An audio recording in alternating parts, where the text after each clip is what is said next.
c'est l'heure de l'invité de Paris Direct. Et aujourd'hui, cet invité, c'est vous, David Cornbrosa. Bonjour, merci beaucoup d'être avec nous. D'habitude, on arrive à s'obtenir en visioconférence et à se parler ensemble comme ça. Aujourd'hui, on a visiblement des petits problèmes de connexion. Ce sera donc par téléphone. En tout cas, vous êtes notre invité ce matin. Bonjour.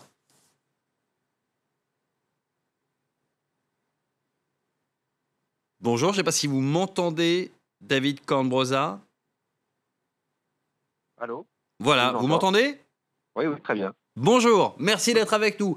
Même par téléphone, on a des images de vos documentaires, donc ça devrait aller. Vous êtes réalisateur, auteur donc de nombreux documentaires. Vous avez récemment signé Décolonisation pour France Télévisions. Plus récemment, vous venez de réaliser Ku Klux Klan, une histoire américaine, un documentaire en 2 parties diffusé il y a quelques jours sur Arte. C'est un rappel très documenté sur le Ku Klux Klan, de ses origines à son héritage aujourd'hui, alors qu'on est en pleine campagne aux États-Unis pour la présidentielle.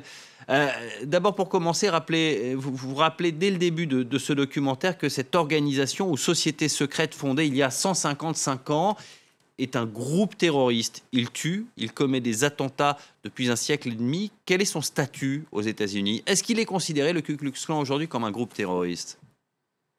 Ah, il est certainement, il est certainement considéré comme un groupe terroriste par certains et pas par d'autres, vous voyez, puisque vous avez bien vu que le président Trump, en général, refuse de condamner tout suprémaciste blanc, quelles que soient ses actions.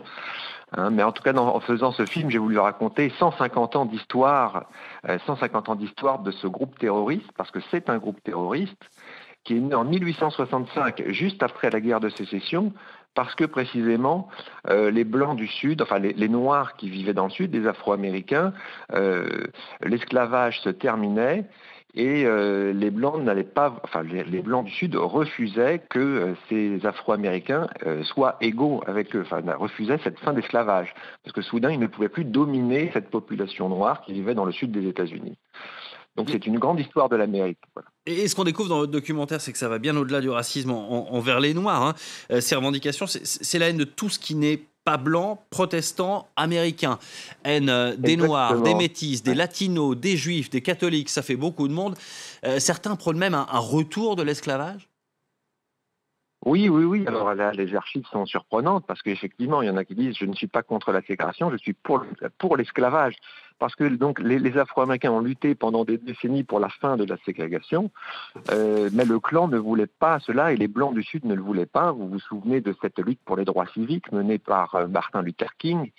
Les Blancs refusaient donc cette fin de ségrégation. Et tout au long de ce film et tout au long de ces 150 ans d'histoire, c'est une histoire assez inconnue parce que le clan a ressurgi plusieurs fois de ses cendres. C'est une organisation qui a plusieurs fois disparu et soudain réapparu. Réapparu à quel moment? Eh bien, réapparu quand le blanc se sentait menacé.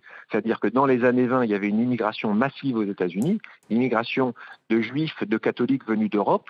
Eh bien, le clan ressurgit, renaît dans les années 20 parce que eh bien, l'immigration est trop forte. Et effectivement, noirs, juifs, catholiques et autres sont tous exclus par le clan et les blancs protestants du Sud refusent que ces gens s'intègrent dans la société américaine. Et dans les années 50, eh bien, c'est la lutte pour les droits civiques, c'est-à-dire que les Noirs veulent enfin pouvoir voter, veulent pouvoir être des citoyens égaux à l'image des autres Américains dans le sud du pays.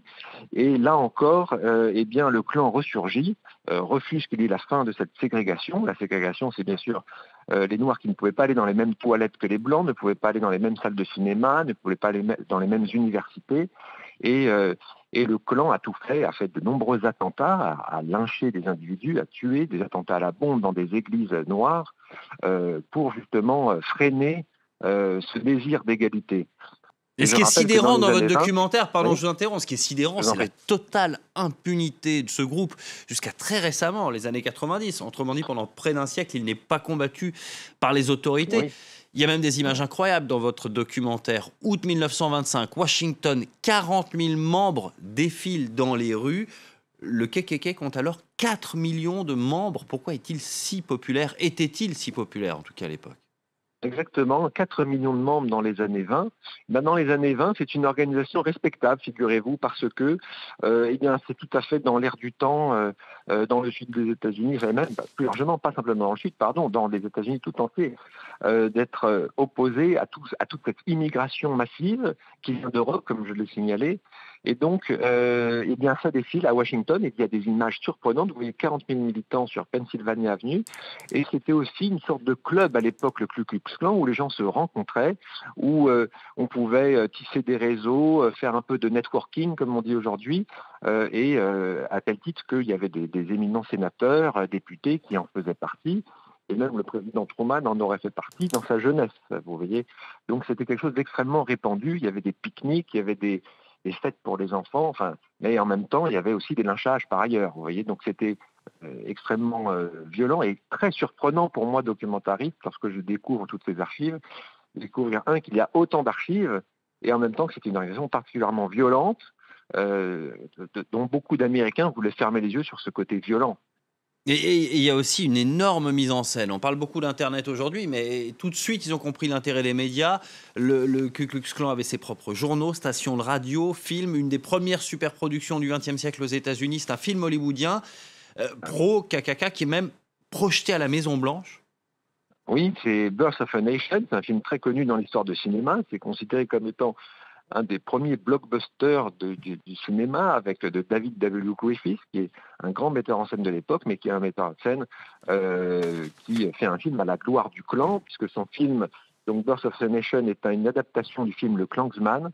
Et effectivement, ce film, ça va être finalement une publicité de 180 minutes à la gloire du Ku Klux Klan. Ça va être un des premiers films projetés à la Maison-Blanche, sous la présidence de Woodrow Wilson. Et plus de 50 millions d'Américains à l'époque vont voir ce film et ils vont prendre vraiment ce film. C'est les débuts du cinéma, donc c'est extrêmement surprenant et nouveau pour la plupart des Américains. Et lorsqu'ils vont voir ce film, eh bien, ils ont un peu l'impression que c'est la vraie histoire qu'on leur raconte, la réalité du Sud qui a perdu la guerre de sécession et que c'était à cause d'une bande de lâches et qu'il ne faut absolument pas que les Noirs soient égaux des Blancs. Et aujourd'hui, en 2020, Donald Trump est souvent soutenu par les suprémacistes blancs. Il y a une nuance quand même à apporter, et on le voit dans votre documentaire, parce qu'ils ont quand même un petit problème vis-à-vis de Donald Trump et d'Israël. Une grande partie des membres du clan sont antisémites, antisionistes aussi, et Donald Trump est très proche d'Israël. Comment est-ce qu'il gère ce paradoxe ? Alors là, je serais vraiment incapable de vous le raconter. Là, j'avoue que vous dépassez mes compétences par rapport à l'histoire récente américaine. Quelle est en tout cas la puissance du Ku Klux Klan aujourd'hui ? C'est du Alors folklore, ça s'est rabattu sur des non, petits alors groupes. Aujourd'hui, le clan, c'est à peu près 6 000 membres aux États-Unis. Alors 6 000, quand on dit 6 000, ça n'a pas l'air grand-chose, mais simplement, ça s'est un peu transformé, ça s'est muté, ça a progressivement, ça a rejoint les néo-nazis, si vous voulez. Ils ont uni un peu leurs forces au sein de plusieurs groupes suprémacistes. Et aujourd'hui, quand on voit une manifestation suprémaciste ou néo-nazi, il est très courant de voir des drapeaux du clan, des drapeaux nazis se mêler les uns aux autres, parce qu'ils se rendent compte que c'est une bataille perdue. Pour eux, leur grande peur du moment, c'est un problème démographique, c'est-à-dire que dans quelques années, eh bien, les Blancs seront une minorité comme les autres aux États-Unis. Ça ne représentera plus la majorité comme aujourd'hui. Et donc ça, c'est une peur terrible. Et c'est pour ça que actuellement encore, les suprémacistes blancs ont pignon sur rue et leur organisation renaît de nouveau.